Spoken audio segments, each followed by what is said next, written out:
네, 오늘은 창세기 17장의 말씀, 17장 1절에서 16절의 말씀을 가지고 제목을 이렇게 정했습니다. 억만불짜리, 발음도 억만불짜리 이상으로 계약을 맺으신 하나님이란 제목으로 여러분과 함께 은혜를 나누겠습니다. 예, 지금 언약이라고 얘기했는데 여러분 언약이 무엇인지 아십니까? 이 언약을 히브리어로는 베리트라고 하고요, 헬라어로는 디아테게라고 이렇게 하는데, 우리가 성경도 그 이름이 구약을 보통 올드 테스타먼트라고 그러고요, 신약을 카인의 디아테게라고 이렇게 이야기를 하고 있습니다. 이 말은 성경이 곧 언약이다 이렇게까지도 이야기를 할 수가 있는 겁니다. 그러면 언약의 뜻은 뭐냐고 하면 바로 하나님께서 우리 사람과 친히 뭐 한 것입니까? 계약을 맺은 거예요. 언약을 맺은 것이다, 이렇게 말씀을 드릴 수 있겠습니다. 그래서 하나님이 친히 나타나셔서 이렇게 언약을 맺은 것은 사람밖에 없어요. 그렇게 사람이 귀한 겁니다. 그렇죠?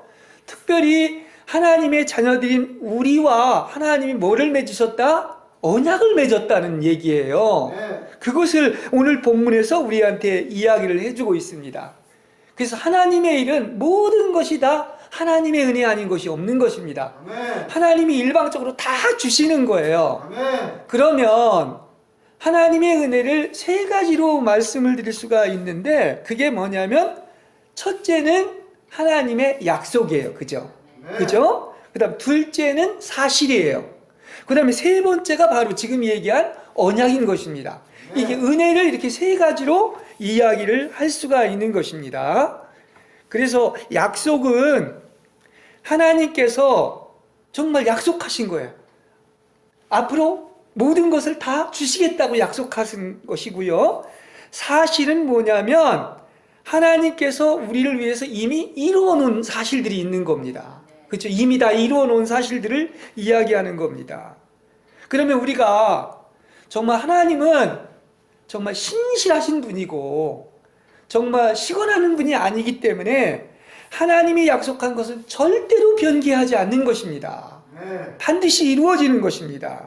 그래서 하나님이 다 하시는 것인데, 그 중에서도 더 놀라운 것은 바로 뭐냐고 하면 바로 가장 강력한 구속력을 가진 게 바로 언약이라는 사실이에요. 그죠? 약속도 하셨지만 언약은 더한 것이다, 아주 절대적인 것이다, 이렇게 이야기를 할 수가 있습니다. 자, 하나님이 우리와 약속하셨어요. 그죠? 또 심지어는 언약까지 하셨습니다. 계약을 하셨다고 했는데, 만일에 하나님이 언약을 이루시지 않는다면 그것은 하나님이 아닌 거예요. 그죠? 하나님이 아닌 것입니다.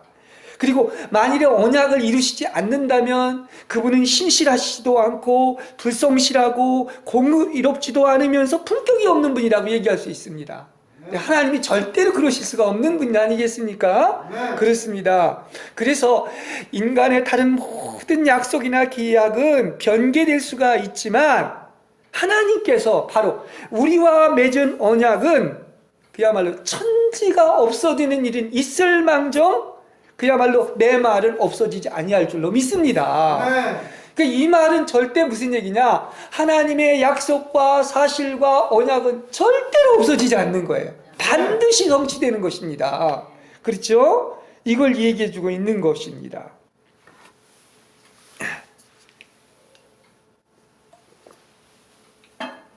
성경에 보면 하나님은 그 부활의 숫자인 8가지 언약을 세우셨어요. 8가지 언약을 세웠는데, 바로 오늘 읽은 본문 말씀과 함께 그 창세기 15장에 나오는 이 언약은 누구와 세운 언약이냐고 하면, 여러분, 믿음의 조상인 바로 아브라함과 세운 언약인 것을 알 수가 있습니다. 근데 이 언약이 굉장히 중요한 것입니다. 정통적인 거예요. 구약의 가장 대표적인 언약인 거예요. 그래서 이게 이제 신약까지 연결되는 언약이기 때문에 가장 정통적인 언약이다, 이렇게 얘기할 수 있습니다. 왜냐하면 우리가 신약을 바로 읽어보면 뭐라고 제일 처음에 나오냐고 하면 아브라함의 후손인 예수 그리스도의 족보다, 이렇게 얘기하고 있는 거예요. 그 아브라함과 예수 그리스도가 바로 연결되고 승계되어 있다는 것을 이야기해주고 있는 그런 말씀인 것입니다. 그렇죠? 그래서 제가 정통이라고 한 거예요. 자, 그러면 이 아브라함과 맺은 언약이 결과적으로 정말 신약에 와서 결론적으로 뭐를 얘기하고 하느냐면 그게 바로 신약에서 얘기하는 새 언약인 거예요. 그렇죠? 그럼 새 언약의 내용이 뭐냐고 하면 마태복음 26장 28절과 누가복음 22장 20절에 나와 있는 말씀인데 바로 그 새 언약이 뭐냐? 여러분 정말 놀라운 것입니다. 잘 들으세요. 이 새 언약은 분명히 성경의 본문에서 얘기하는 대로 이것은 뭐라고 그랬어요? 내 피로 세운 새 뭐라고 그랬죠? 언약의 잔이다. 할렐루야. 이게 새 언약인 거예요. 그렇습니다. 그래서 나는 너희를 위하여 이 피를 흘리는 것이다, 이렇게 하심으로 그야말로 이 유일하게 이 새 언약인 피를 흘리심으로 말미암아 대가를 지불하고 새 언약을 체결했다는 사실을 아시길 바랍니다. 완벽하게 새 언약이 체결된 거예요. 뭘로? 예수님의 피로 말미암아 이렇게 체결이 된 것을 알 수가 있습니다. 그래서 뭐 노아의 언약도 있고 모세의 언약도 있지만은 그래서 가장 핵심적인 것이 바로 뭐냐? 우리가 갈라디아서나 이제 로마서를 보면은 바로 뭐를 들어서 이야기를 하고 있느냐면 바로 아브라함을 가지고 얘기를 하는 거예요. 그만큼 정통적인 언약이기 때문에 그런 것입니다. 아브라함과 맺은 언약을 예를 들어서 바로 뭡니까? 이것이 정통적인 언약이고 이것이 바로 뭡니까? 뭐를 계승하는 것이다? 새 언약과 연결되고 계승되는 것이다, 이렇게 얘기할 수 있습니다. 그러면 아브라함과 언약과 이 새 언약 사이 중간에 있는 것은 뭐 예를 들어 가지고 율법의 언약인 모세한테 준 것, 이런 것들은 소위 뭐라고 하느냐면 옛 언약이라고 이렇게 이야기를 하고 있는 것입니다. 그렇습니다. 다시 말한다면 예수님의 새 언약의 피는 어떤 것입니까? 바로 아브라함과 하나님이 세우신 계약을 직통으로 계승하고 있는 것이다, 이렇게 말씀을 드릴 수가 있는 것입니다. 자, 우리가 언약하면 여러 가지가 있지만 그 중에서 정말 우리가 창세기 15장을 보면은 하나님이 아브라함과 언약을 맺는 장면이 아주 생생하게 묘사가 되어 있습니다. 그렇죠? 한번 여러분 이 순서를 잘 들어보시기 바랍니다. 하나님이 아브라함에게 나타납니다. 그래가 뭐를 하느냐면 약속을 해요. 아직 언약이 아니에요. 약속을 합니다. 뭐라고 약속하느냐면 네 대를 이을 사람은 어떤 육체로 난 사람이 아니고 엘리에셀이라는 종도 아니고 바로 네 몸에서 날 내 친아들이 내 대를 이을 것이다, 이렇게 얘기합니다.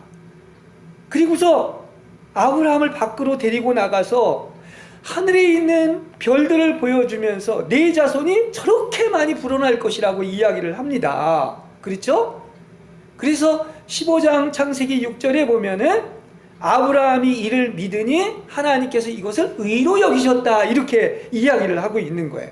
근데 여러분 잘 들으세요. 이 본문의 과정을 잘 봐야 되는데 그 다음에 주님이 뭐라고 하느냐면은 하나님이 7절에 바로 이 땅, 자, 아들을 주겠다, 후사를 주겠다 얘기를 하시고 나서 뭐라고 또 약속하느냐면 젖과 꿀이 흐르는 이 땅을 기업으로 주시겠다고 이렇게 약속을 하고 있습니다. 그렇습니다. 보십시오.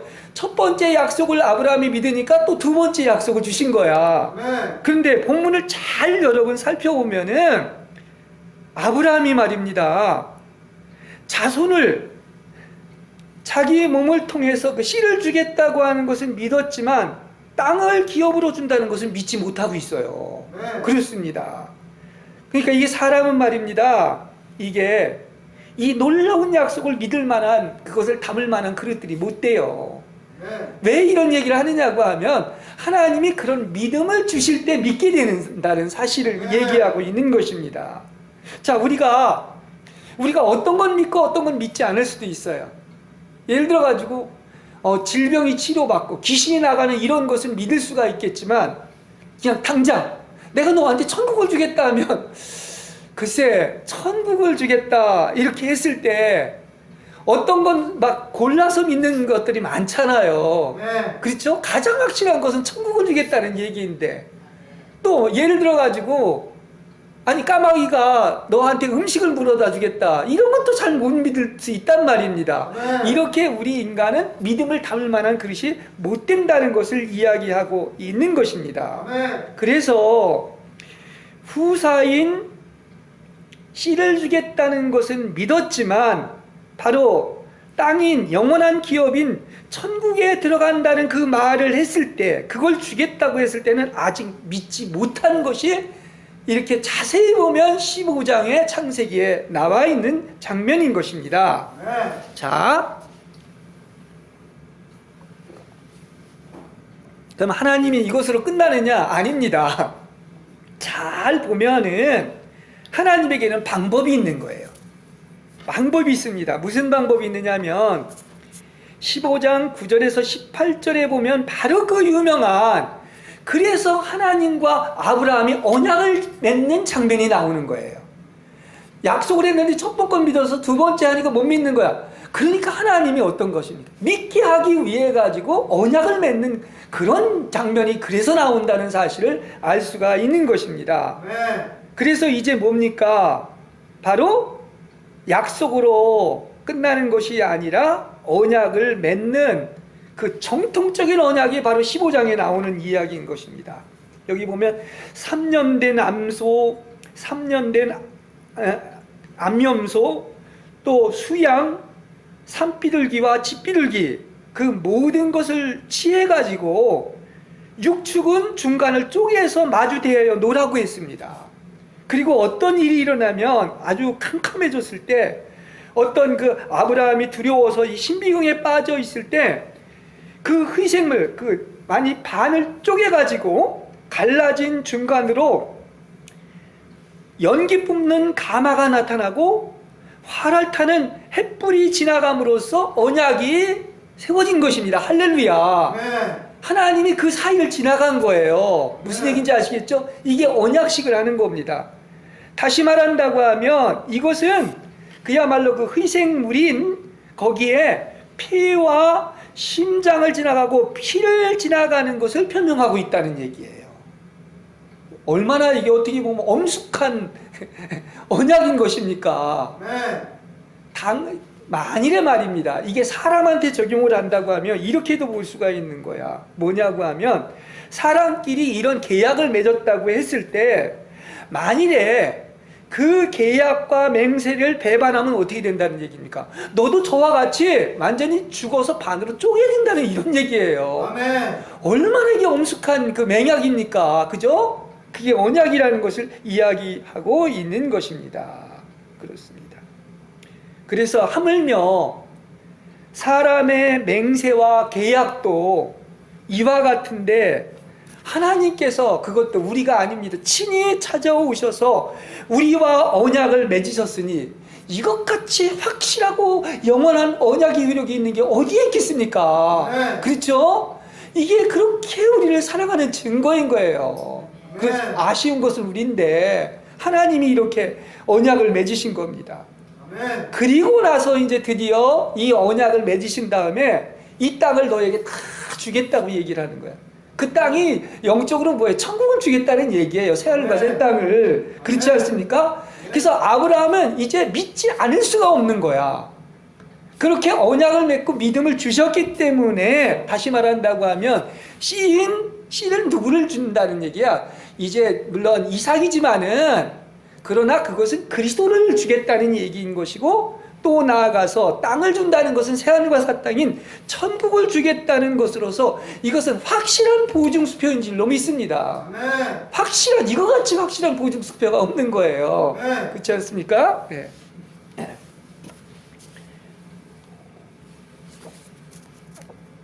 자, 오늘 그 이제 그 희생물이 거기 나오는데 언약을 세우는 희생에는 그 많은 의미를 가지고 있어요.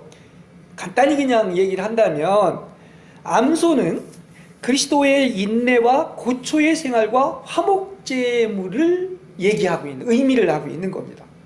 그 다음에 암염소는 그리스도께서 밀알처럼 많은 열매를 맺으신 것과 속죄제를 의미합니다. 이것은 너무 시간이 없어서 자세히 설명을 드릴 수가 없어요. 그 다음에 순양은 그리스도께서 이기는 자로 죽으셨다는 것과 번제를 의미하고 있습니다. 그 다음에 새가 있는데 새는 당연히 하늘에서 온 거죠. 그리스도가 하늘로부터 오신 것인데 산비둘기는 오셔서 그리스도의 어떤 고난의 일생을 얘기하고 있는 것이고 집비둘기는 오직 하나님만을 앙망하고 믿음으로 사셨다는 것을 뜻하고 있는 것입니다. 그렇죠? 이렇게 그 희생의 제물이 쪼개지고 죽임을 당한 이 세 종류의 육축과 새는 바로 뭐를 얘기하고 있느냐면 삼위니까 완전하신 그리스도께서 오셔서 십자가에 못 박히시고 부활하시고 살아계신 하나님으로서 이렇게 우리가 계약서에 도장을 찍는 것처럼 언약의 도장을 찍어가지고 하나님의 목적을 완전히 성취했다는 사실을 아시기를 바랍니다. 할렐루야. 네. 그래서 이 새 언약이 그렇게 중요한 거야. 네. 그죠? 모든 언약의 총칭이고 마지막 결론이기 때문에 그런 것을 알 수가 있는 것입니다. 네. 쉽게 보면 노아의 언약은 뭐예요? 무지개 언약 아닙니까? 무지개 언약은 뭐냐면 다시는 내가 물로는 심판하지 않겠다는 얘기예요. 네. 또 모세의 시내산 율법 언약은 뭐냐? 이건 생존에 관한 거예요. 어떻게 이렇게 살아야 너희들이 복을 받는다고 하는 이 얘기입니다. 그러나 아브라함과 맺은 언약은 왜 정통이라고 했느냐면 바로 하나님의 목적을 이룬다는 얘기야. 다시 말하면 그 씨인 그리스도와 그 땅인 천국과 관련된 것이기 때문에 그래서 이렇게 중요한 것이다. 이렇게 말씀을 드릴 수가 있겠습니다. 네. 그래서 이 언약의 최종 결론은 다 보십시오. 지금 아까 뭐 암염소나 순양이나 이런 걸 다 얘기하고 있는데 다 누구하고 관련된 거예요? 그리스도와 관계된 것입니다. 그리고 천국과 관련된 것을 알 수가 있습니다. 네. 그래서 바로 마지막이며 새 언약, 모든 언약의 결론이 바로 뭐냐고 하면 아까 새 언약이라고 얘기했죠? 이것은 나의 뭐다? 피다.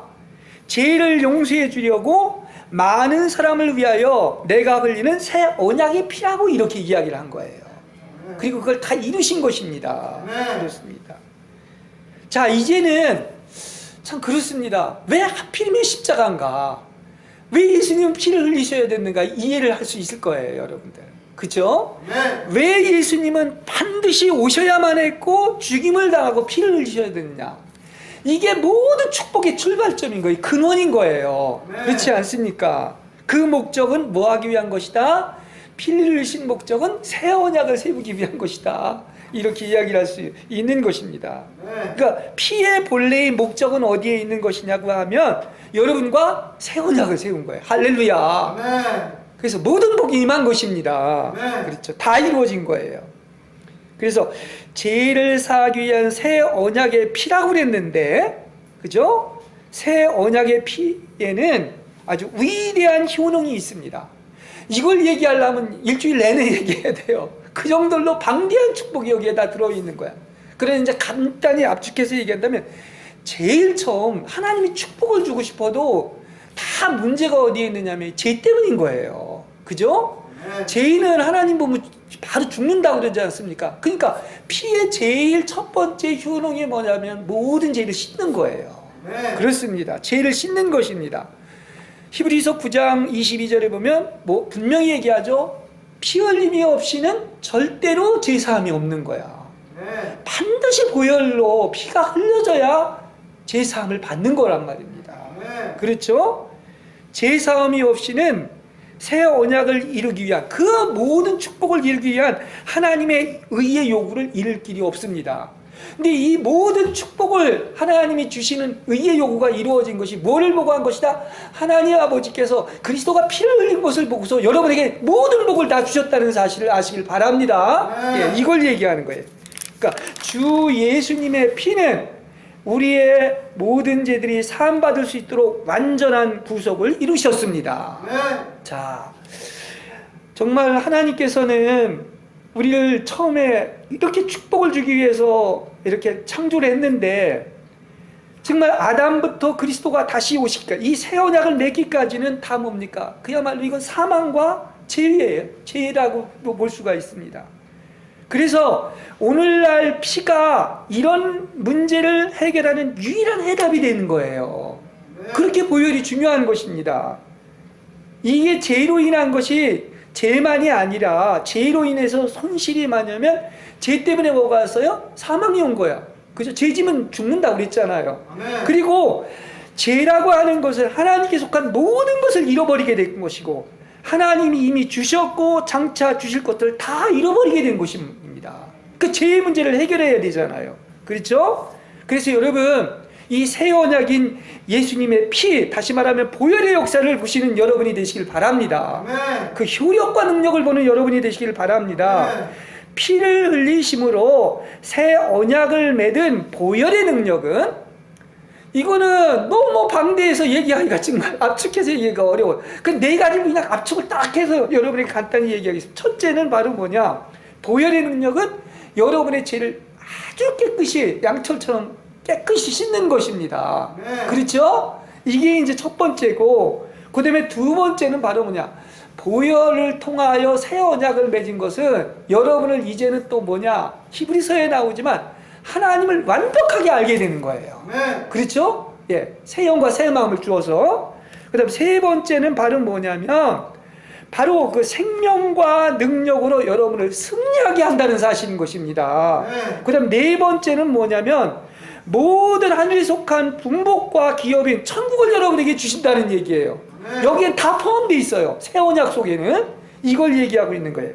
그러니까 새 언약에는 아주 이 네 가지의 분명한 범위를 볼 수가 있고, 피는 타락한 상태에서 하나님의 충만한 축복으로 본래로 되돌리는 것이고, 그래서 여러분을 구속하셨을 뿐만 아니라 새 언약 안에서 하나님은 여러분들에게 제사함과 생명과 능력과 구원과 모든 영적이고 하늘에 속한 신성한 축복들을 다 주셨다는 사실을 아시길 바랍니다. 아멘. 이것도 그냥 준 게 아니에요. 약속도 아니고 새 언약으로 완전히 언약을 해서 여러분에게 주시겠다는 거예요. 절대로 돌이킬 수가 없는 언약이에요.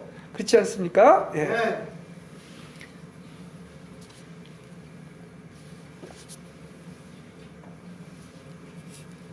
자, 이제 우리는 더 이상 이제 앞으로 기도할 때도 구걸하듯 탄원하지 않고 당당하게 하나님께 구하시기 바랍니다. 아멘. 기도의 제목이 좀 달라지길 원합니다. 아멘. 뭐에 근거해서 기도하면 됩니까?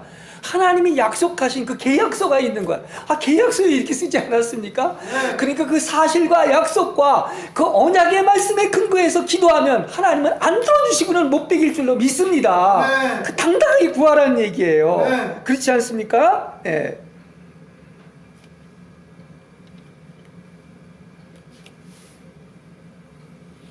여기에 근거한다면은 이렇게 표현하면 어떨지 모르지만, 하나님은 신실하신 분이기 때문에 반드시 들어줄 수밖에 없는 거예요. 아멘.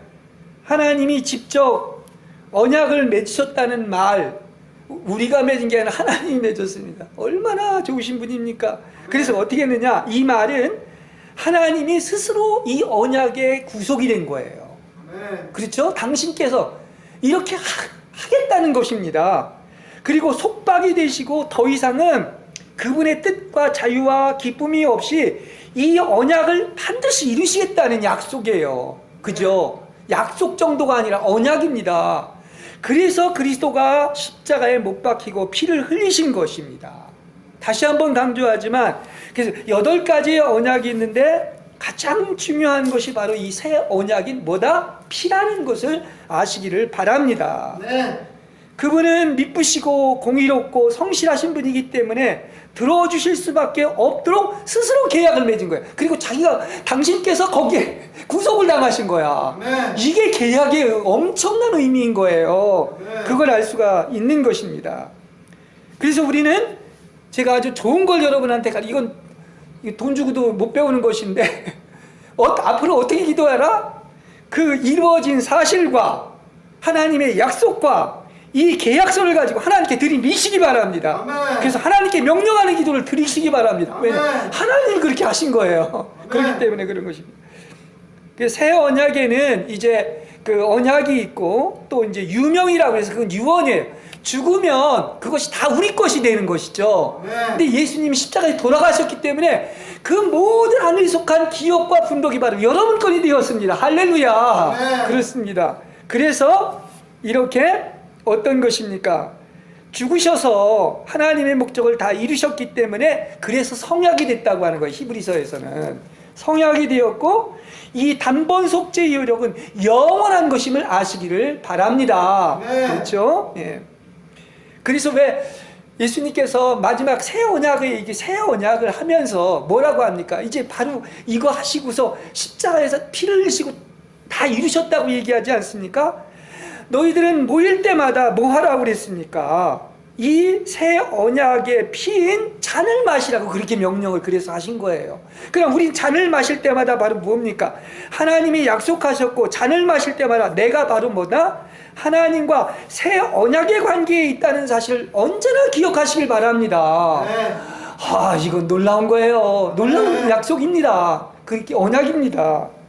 누가 하나님과 하나님이 친히 맺으신 이 언약을 끊을 자가 있겠습니까? 그렇죠? 어느 누구도 그럴 수가 없는 것입니다. 자, 오늘 또 창세기 17장의 이 본문을 보면 또 언약을 맺는 장면이 나와요. 근데 이 언약은 그 15장에 나오는 것보다 더 확실하고 구체적이고 분명한 언약을 다시 세우는 것을 알 수가 있습니다. 예, 그걸 잠깐 얘기하겠습니다. 예.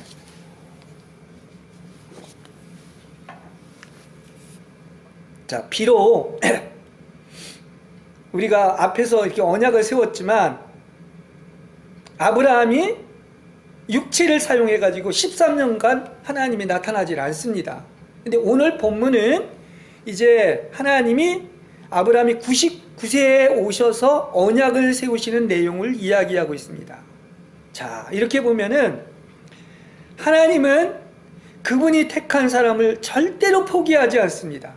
그리고 우리는 그분의 손에서 절대로 도망칠 수가 없습니다. 여러분도 마찬가지입니다. 하나님은 죽었다 깨라도 언약을 맺으시고 여러분을 포기하지 않습니다. 그러니까 여러분들 아예 그냥 그분의 손에서 도망칠 수 없다는 사실을 아시길 바랍니다. 이게 무슨 관계다? 언약을 맺은 관계예요. 그렇지 않습니까? 그래서 우리는 그냥 진짜 이 설교를 제가 준비하면서도 정말 우리는 할 게 아무것도 없구나. 그냥 믿어도 어떻게 믿어? 그냥 확 믿고 완전히 믿는 거 말고 다른 거 아무것도 생각하지 마시기 바랍니다. 전능자의 손에 맡기는 것을 배우는 것이 바로 신앙의 여정이다. 이렇게 볼 수가 있습니다. 그래서 하나님은 나타나서 뭐라고 그러냐? 나는 전능하신 하나님이다. 이거 엘샤다이 하나님이라고 이제 히브리어로 얘기를 하고 있는데 이 말은 무슨 얘기냐? 이렇게 계시하신 이유는 바로 이제 무슨 얘기냐고 하면 하나님이 그럽니다. 나는 전능하는 하나님이기 때문에 너는 앞으로 내 앞을 떠나지 말고 완전하게, 다시 말하면 흠없이 살라고 이야기하고 있습니다. 그러면 엘샤다이 하나님은 뭐냐? 나는 너를 완전히 충족시키겠다는 거예요. 이 말은 아브라함과 연관해서 이야기를 한다면 하나님은 어떻게 하시겠다? 아브라함한테 없는 것을 있게 하시고 죽은 자를 살리시는 하나님으로 이렇게 계시하셨다는 사실을 아시길 바랍니다. 이러한 전능한 하나님이 나타나서 여러분에게 어떻습니까? 없는 것을 있게 하고 죽은 자를 살리시는 하나님으로 그렇게 나타나는 거예요. 그렇죠. 그래서 여기 흠없이 완전하라고 했는데 이제부터 완전하라고 하는 것은 더 이상 이제는 믿지 못하고 그 육체의 힘을 사용하는 그 어리석음을 범하지 말고 나를 떠나지도 말고 모든 생활과 일에 있어서 모든 것을 충족시켜주는 전능하신 하나님인 나를 믿으라는 얘기예요. 믿습니까? 그렇습니다. 모든 것을 완벽하게 그 언약을 이루시고 충족시켜 주시는 전능하신 하나님을 믿는 여러분들이 되시길 바랍니다.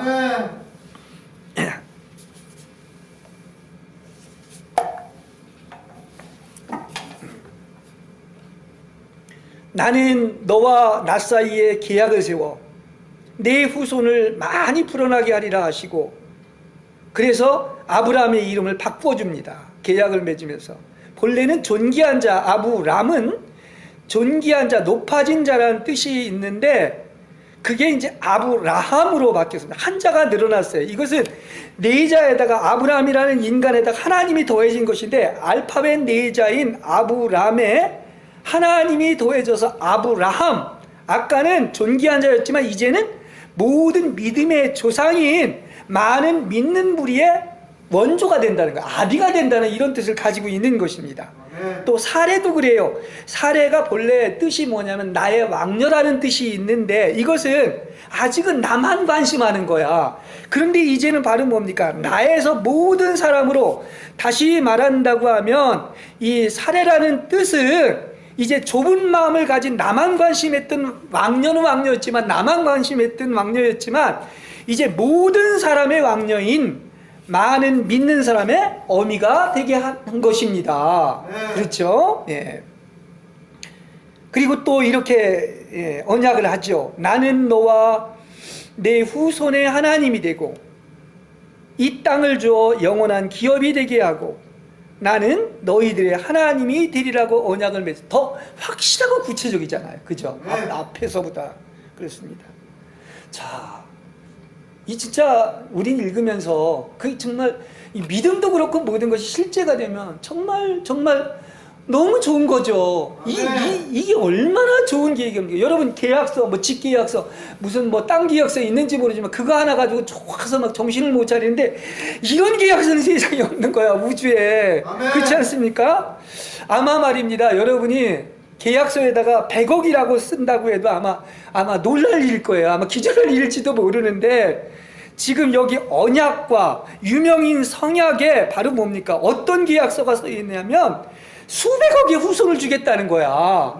그리고 또 천지뿐만이 아니라 모든 분복과 기업인 새하늘과 새 땅과 새 예루살렘을 준다고 했으니 그래서 이 상상을 못할 일인 거예요.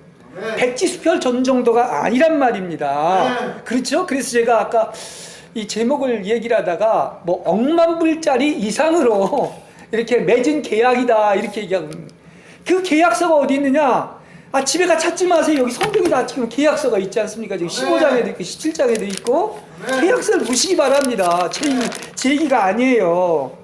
그러시면서 그 계약의 표시로서 여러분들이 해야 할 일이 있다는 거야. 뭘 해야 되느냐? 할례를 받으라는 얘기인 것입니다. 그죠? 그래서 할례를 얘기한 거예요. 그러니까 하나님과 우리 믿는 모든 하나님의 백성은 어느 위치에 서야 되느냐고 하면 바로 할례 받은 증거가 있어야 되는 거예요. 이 할례는 바로 이것도 언약인데 나와 너희와 또 너의 이어지는 후손 사이에 지킬 내 언약이라고 분명히 얘기를 하고 있는 것입니다. 그렇습니다. 자, 그러면 하나님의 백성된 표시가 뭡니까? 여러분 하나님의 백성됐다는 특징이 뭐냐? 그게 할례인 겁니다. 내가 하나님의 백성이라는 것, 할례 받은 것. 그래서 할례 받지 않으면 하나님의 백성 중에서 끊어진다고 얘기를 하고 있지 않습니까? 오늘 본문에서. 그죠? 그럼 할례가 의미가 뭐냐고 하면은 골로새서 2장 11절에 보면 세속적인 육체를 벗어버리고 다시 말한다고 하면 옛사람이 그것을 완전히 벗어버리는 것이 할례예요. 이게 신약에 와서는 세례라는 의미도 가지고 있는 것인데 또 빌립보서 3장 3절에 보면은 영으로 예배드리고 그리스도 예수만 자랑하며 육체를 신뢰하지 않는 것이 진정한 할례라고 그랬어요. 이게 진정한 할례당이라고 이야기를 하고 있습니다. 그러니까 할례의 의미는 아까 그 복음서에서도 읽은 것처럼 자기를 버리고 자기 십자가를 지고 혼생명인 천연적인 목숨을 완전히 잃는 것이 할례의 의미다 이야기를 할 수 있습니다. 그래서 이 육체가 십자가에 처리되지 않고서는 절대로 하나님의 언약에 참여할 수 없다는 사실을 아시기 바랍니다. 이 중요성을 아는지 모르겠어요. 이게 얼마나 중요한 것인지. 그렇죠? 근데 안타까운 것은 이런 설교를 해도 또 이런 말들을 해도 많은 그리스도인들이 도대체 육체가 뭔지를 모른단 말이에요. 그렇죠? 할례 안 받으면 그 새 언약에 참여 못한다. 천국에 못 들어간다고 했는데. 그렇죠? 우리가 보통 얘기를 할 때 육체는 나를 죄짓게 하는 것으로만 알고 있는데 더 중요한 것이 있습니다. 육체를 통해서 우리는 뭐를 하려고 하느냐면 하나님을 믿는 사람들이 하나님을 기쁘시게 하려고 그래요. 근데 육체를 통해서 하나님을 기쁘시게 하려고 하는데 할 수도 없고 절망할 수밖에 없는 것을 알 수가 있는 것입니다. 그래서 보십시오. 왜 내가 이게 육체를 잘 모른다고 이렇게 얘기하느냐면 하나님이 한 것이 아닌 자기가 한 것을 다 하나님을 기쁘시게 했다고 착각을 하고 있단 말입니다. 육체를 모르기 때문에 그런 거예요. 지 육체가 한 것입니다. 이것은 그 잘라내버려야 될 것이에요. 그러니까 우리가 체험을 통해서 차라리 범죄한 육체는, 그렇죠? 육체가 죄를 지면 그것은 처리하기가 쉬워요. 죄 안 지려고. 그렇지만 하나님을 자기가 육체를 가지고 기뻐하려고 하는 이것을 가장 처리하기가 어려운 거예요. 신앙이 더 성숙하면 성숙할수록 그렇습니다. 그래서 이렇게 교통을 해보면 지금 육체가 처리된 진정한 할례를 받은 사람인가, 새 언약에 참여한 사람인가 아닌가 이런 걸 알 수가 있어요. 심지어 어떤 사람은 성경을 다 알아요. 이해도 잘해요. 주여 주여 한다고 천국에 들어가지 못하고 선지자 노릇하고 귀신을 쫓아내고 능력을 행해도 하나님의 뜻대로 하지 않으면 천국에 들어가지 못한다고 말은 하지만은 그 말조차도 자기가 육체로 한 것이냐 하는 것을 모르는 사람이 너무나 많단 말입니다. 이게 무슨 말인지 알아들어야 될 것 같은데, 그렇죠? 정녕 말하는 본인은 그 성경은 이해하고 있지만 자기가 육체로 그걸 하려고 하는 이런 것을 가지고 있는 것입니다. 그러니까 우리가 영으로 봉사한다는 것이 무엇인지를 모르기 때문에, 영이라는 게 무언가를 모르기 때문에, 또 육체로 하나님을 알고 육체로 하나님을 기쁘시게 하며 마치 하나님이 한 것이라고 착각을 하는 것입니다. 그렇죠? 네. 우리 십자가에서 처리받은 사람들, 이건 참 복된 겁니다, 사실은. 그죠? 십자가에서 처리받은 사람은 특징이 있습니다. 할례받은 사람은. 예. 그런 사람들은 절대로 자기 육체를 확신하지 않습니다. 믿지를 못합니다. 자신의 주장 내세우지 않아요. 그리고 알지도 못하면 그냥 모른다고 솔직히 인정을 해야지, 모르면서도 안다고 할 수가 없는 거야. 자신의 주장을 내세우고 자신의 능력이 있다고 믿는 사람 중에 하나님을 제대로 알고 할례받은 사람이 없다는 얘기예요. 그게 육체를 통해서 나타난다니까요. 그러니까 육체가 처리받지를 않으면 여전히 자신의 어떠함이 나오고 눈이 또 그런 것들만 보기 때문에 여전히 세속 육체, 자와 땅의 얘기가 계속 나올 수밖에 없는 거야.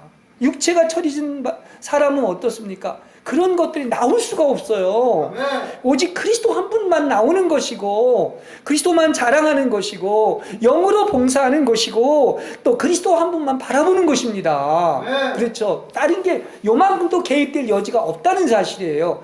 이게 바로 육체가 끝난 사람, 처리받은 사람의 특징이라는 얘기예요.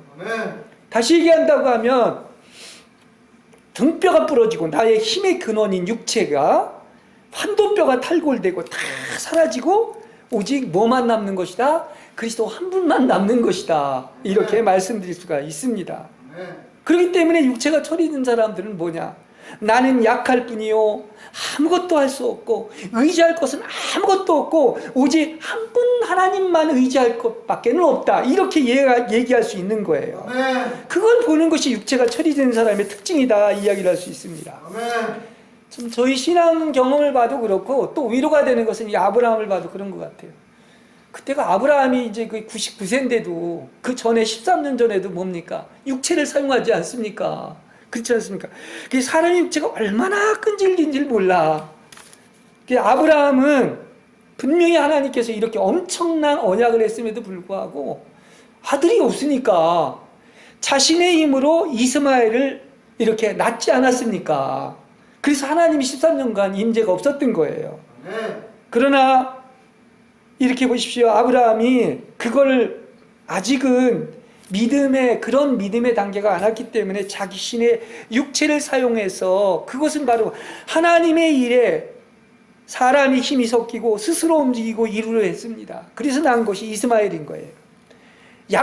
이스마엘의 원칙은 그것이고, 약속의 원칙은 뭐냐고 하면 자신을 한쪽에 완전히 제쳐놓고 끝나고 오직 하나님의 약속이 이루어지기까지 기다려야 하는 것입니다. 그렇죠? 참, 이게 우리의 체험과 실제가 되기까지 참 이러한 하나님의 축복이 임하길 바랍니다. 그래서 참 그런 것 같아요. 이런 믿음에 이르기까지 가장 큰 시험은 바로 뭐냐?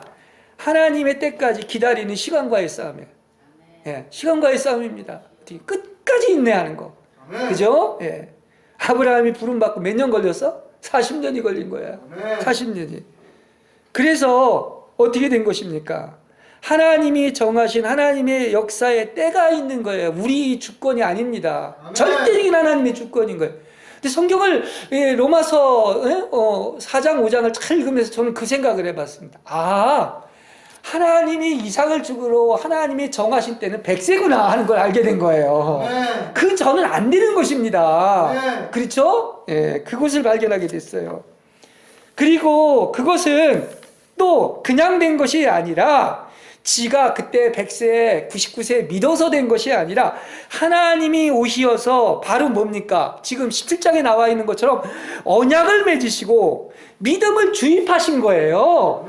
그렇습니다. 그래서 믿을 수밖에 없게 되었을 때 아들을 얻게 되었다는 사실을 아시길 바랍니다. 할렐루야. 이게 믿음인 거예요. 그래서 믿음은 내가 믿는 것이 아니라 하나님이 믿음을 주셔서 믿어지게 하는 것이 믿음이라는 사실을 아시길 바랍니다. 그러니까 잘할 게 하나도 없다니까요. 다 처음부터 끝까지 하나님이 하시는 거야. 약속도 언약도. 우리가 하나님의 자녀가 득지하는 일은 뭐냐? 하나님이 다 하시겠다, 복 주겠다, 언약도 맺으시고 그랬는데 하나님의 역사하는 물질을 내가 육체의 힘을 가지고 강탈하는 거예요. 그게 죄라는 걸 죄 짓는 것만 죄인데 그거보다 더 큰 죄가 내 힘으로 하나님 기쁘시게 하고 내 육체를 사용하는 것이 더 큰 죄라는 사실을 모르는 겁니다. 하나님의 역사는 이렇게 보면 참 아주 드라마틱합니다. 이렇게 드라마틱한 어떤 소설보다 어떤 연극보다 드라마틱하다는 사실을 알 수가 있는 것 같습니다. 왜냐? 우리의 그 짧은 안목과 관념과 생각과 기량은 절대 다르다는 사실이에요.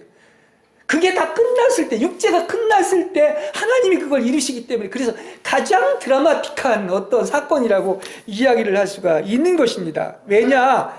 그게 다 끝났을 때 드라마처럼 하나님이 복 주시고 역사한다는 사실을 아시기 바랍니다. 아브라함에서 그걸 볼 수가 있지 않습니까? 그래서 하나님이 하시는 일은 모두가 기상천외하고 그야말로 감동적이게 되고 그래서 믿어지는 거야. 완전 반전이야. 아주 극적인 것이다. 이렇게 볼 수가 있는 것입니다. 아멘. 그렇죠? 그래서 이제는 왜 아브라함이 믿음이 조상이 됐느냐 했을 때 믿지 못하고 신뢰하지 못하고 기다리지 못하고 맡기지 못하는 것이 다 죄라는 사실을 아시길 바랍니다. 어떻게 보면 오늘 본문을 보면서 이렇게 언약을 맺은 것을 보면서 그것같이 확실한 일이 없는데 다 문제는 어디에 있느냐? 믿지 못하는 것이 아직도 버팅이기 때문에 그런 거예요. 육체가 살아서 그런 거예요. 믿으면 모든 것이 실제가 되고 다 천국이 되는데 그죠? 그것을 우리가 볼 수가 있는 것입니다. 그래서 하나님이 어떻게 한다? 절대 포기하지 않는다고 그랬죠? 그랬습니다. 그렇기 때문에 이렇게 우리는 그 모든 복을 주기 위해서 이렇게 믿게 하는 훈련을 시키는 것이다. 이렇게 얘기를 할 수가 있는 것입니다.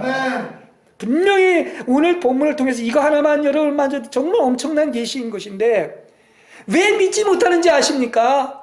아직도 육체가 살아있어서 그런 거야. 할례 진정하게 못 받아서 그런 거야.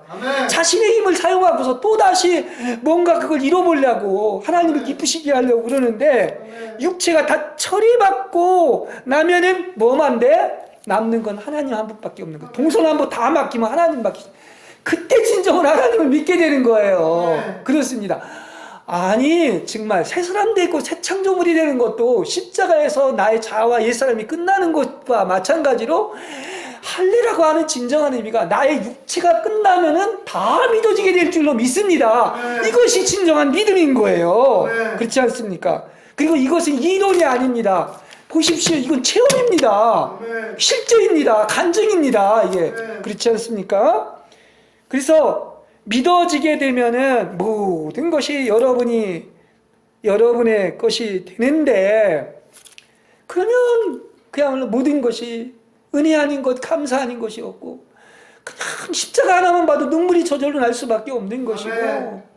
그냥 정말 뭡니까? 그냥 천국이 그냥 즉시 임하는 거예요. 네. 그렇지 않습니까? 그렇죠? 그래서 여러분들이 분명히 알아야 될 것은 하나님은 어떻게 하신다? 반드시 여러분을 찾아오시고 믿음을 주입해 주셔가지고 그 놀라운 약속과 언약을 반드시 성취해 주신다는 사실을 믿으시기를 바랍니다. 네. 그렇죠? 그래서 이렇게 하나님이 언약을 줬다고 하는 것은 이 긍휼하고 차원이 달라요. 은혜하고도 더 큰 뭐에 근거한 것이냐면 하나님의 공의와 신실함에 근거하신 것이기 때문에 절대로 변기할 수가 없는 거야. 그러니까 여러분은 기도를 그렇게 하란 말입니다. 강하게. 이건 하나님의 공의를 이루는 것이고 하나님의 신실하심을 믿고서 이렇게 여기에 성경에 계약을 해놨기 때문에 이걸 근거해서 뭡니까? 기도를 한다면 하나님은 꼼짝없이 들어주신다는 사실이에요. 그렇지 않습니까? 그렇죠? 자, 그래서 이렇게 은혜인 약속과 또 사실이 있고 언약이 있다고 제가 앞에서도 이야기하고 있는 것처럼 그렇다면 우리가 할 일은 바로 뭡니까? 믿음 외에는 생각하지 마시기 바랍니다. 아멘. 우리 하는 것은 그 약속과 사실과 언약을 믿는 거예요. 아멘. 그렇습니다.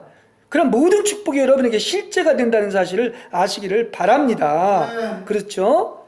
그러므로 우리는 그 어떤 것입니까? 아, 믿음이라는 게 바로 이거구나. 없는 것도 있게 하고 죽은 것도 살리시는 하나님이라고 한다면은 오직 믿음 말고는 일체 다른 거 아예 의심도 하지 말고 생각도 하지 마시기 바랍니다. 네. 다만 어떻게 하면 되겠습니까? 아까 내가 믿음이 더 이상 부족함이 없는 믿음은 어떤 것이라고 얘기하고 있느냐고 하면 좋을 때만 아니라 봄뿐만 아니라 꽃이 필 때만이 아니라 겨울도 있는 것이고 시련도 있는 것이고 천국으로만 끌어올리는 것이 아니라 지옥으로 끌어내린다 할지라도 우리 하나님은 이렇게 공의와 또 나아가서 언약과 사실과 약속이 있기 때문에 언제나 어떤 것입니까? 좋으시고 선하신 하나님으로 믿는 여러분이 되시길 바랍니다. 그럼 여러분을 할 일은 뭐냐? 앞으로 이후의 모든 것들은 오직 그 신실하신 하나님만을 믿고 의지하고 신뢰하는 여러분이 되시기를 주님의 이름으로 간절히 축복합니다. 아멘.